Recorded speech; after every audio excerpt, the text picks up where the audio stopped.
Nobody articulated the rage of millions of South Africans better than Ayanda Allie when she responded to President Cyril Ramaphosa's State of the Nation address.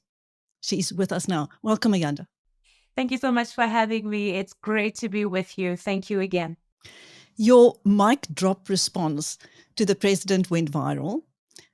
But for our viewers who have not heard you speak, please say it again. Sure. I think it caught all of us by surprise because I myself didn't anticipate that is what my reaction would be. But it came to a crescendo when I heard the president say that he would make sure that those who are responsible for state capture would be brought to book and that the monies that were wasted would be recovered.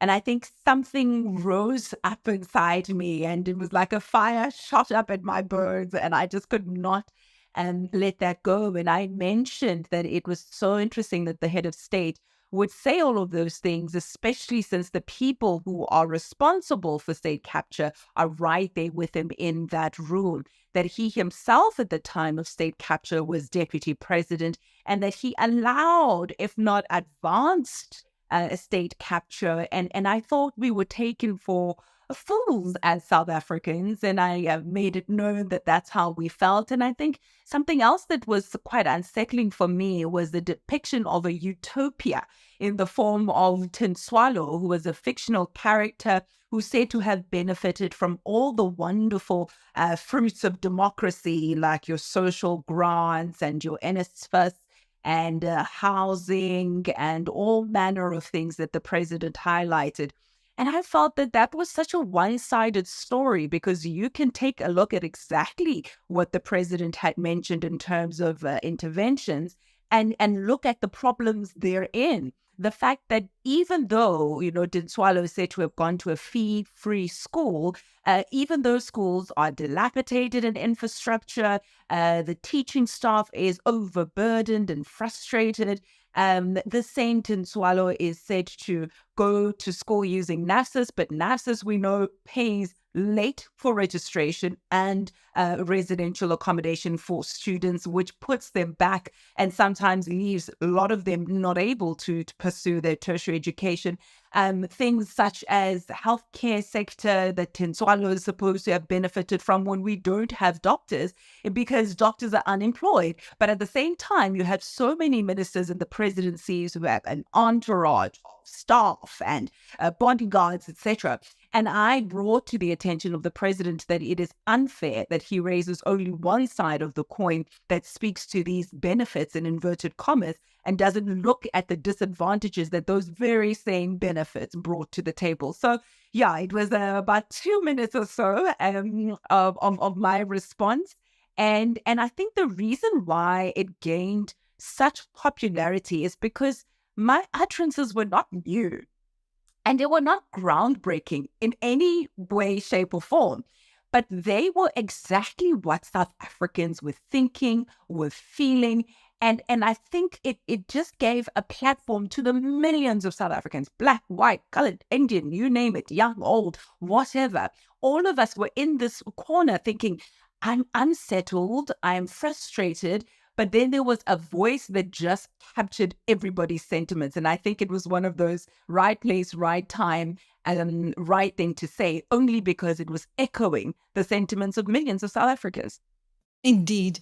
You are now the communications director for Build One South Africa. You must have had your pick of political parties. Why did you choose BOSA? I've always been, I suppose, politically inclined because I had a strong sense of justice, having started out as a journalist, went on to be a community development practitioner in Soweto, went on to have a stint in government as a communicator. So there was always a sort of a political position that I had, but I didn't foresee that I would be jumping into politics, even when I was a spokesperson for the Ministry of Transport. And I thought to myself, after having met Nobuntu Hlazo-Webster, who's the deputy president of Build One South Africa, who's an entrepreneur, who has done incredible work for her community. After I reconnected with Musi Maimane, with whom I went to the same high school and we grew up in the same neighborhood, it was not a conscious decision to say, oh, this is what I'm going to do next. I think I was drawn to the values of Build One South Africa because they had a bottom-up approach to this politics thing. So they were already engaging with people who were in the community, running programs and organizations and advocacy and really doing so much already with their own resources that when I then was introduced to this world of active citizens who are sacrificing for the country, who are fighting for justice, it was such a natural fit for me that the politics, I think, became a byproduct. So I joined Nobuntu for the Women's Commission, and we met a plethora of incredible women. I had conversations with Musi about what they're doing in One South Africa and Build One South Africa, and I agreed because I bought into the vision, and I believe in their values. And only after I think about maybe a month did I decide I think I want to be a candidate as well. I want to put my money where my mouth is, and I want to have some skin in the game. So when I'm fighting for this Build One South Africa, I know that I'm fighting something in a vehicle that I have thrown my full weight behind as well. Well, if everything goes according to plan, you will be in Parliament after the election. What would be your priorities as an MP? Sure. So I really would love to see greater participation from our communities and their voices being heard in earnest in Parliament. So for me, I really would want to see greater representation for my constituency. I am representing Soweto at the moment. I do believe that there are many ideas that can find resonance in Parliament and expression in Parliament. I believe nothing for us without us, but many times we stand by passively and not engaged in our democracy because we feel there's nobody who's going to take my concerns seriously. So I'd like to bring a little bit of a change there and make sure that the interventions are from the community up. And one of the things that are close to my heart is our psychosocial well-being as South Africans. I do believe that the very fabric of our society is being torn apart because of social ills, because of a number of societal challenges that we're facing. And I think if we're going to change our mindset and create the Ubuntu that we want to see, that unity, that togetherness, we have to start in schools. And we have schools that don't have guidance counselors. We have schools that don't have social workers in place, even though there are many social workers that are staying at home unemployed. And growing up in a former Model C school, I had the privilege of having a guidance counselor. So I know how important it is to be able to speak to an adult who's trained and qualified whenever there are any challenges at home. And mind you, the challenges I faced were minuscule compared to some of the challenges that the kids are facing now. If we're in Dobsonville in Soweto, for example, that child is likely facing a parent or a sibling who is drug addicted. You know, that child is probably dealing with gangsterism on their way to school because there are hostels there and some of the gangs are in the hostels there. And this child might be facing that. This child might be living in a granny-led household or even a child-headed household. So you can imagine the burden that this youngster is facing. And we expect this person to contribute positively to the society. We expect this person to be law-abiding. We expect this person to uphold the values of Ubuntu without a debrief, without somebody to talk to.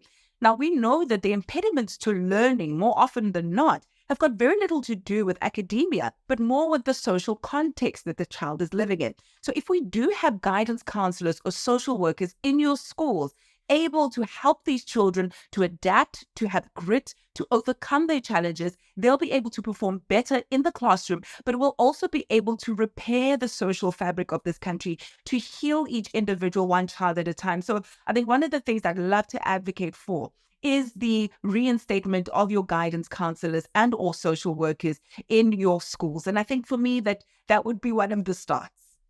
Now, lastly, would you please sing us a song from your album, We the People? I'm going to tell you, I've done so many interviews since the State of the Nation address response that I gave, and never have I ever been asked to sing anything from my album. You're quite right. You've done your research very well. Thank you very much. I did an album, in fact, that was in song, everything that I say now to you in words. And I think I will sing you a song. It's the title track. It's called We the People. And the song really is a song that says, we, the people of South Africa, we say no, no to corruption, no to injustice, no to poverty, no to unemployment, and no to this social milieu that we're seeing where people have no hope and no sense for the future. So we, the people, say no. And it goes, I look around at what's before me, and animosity.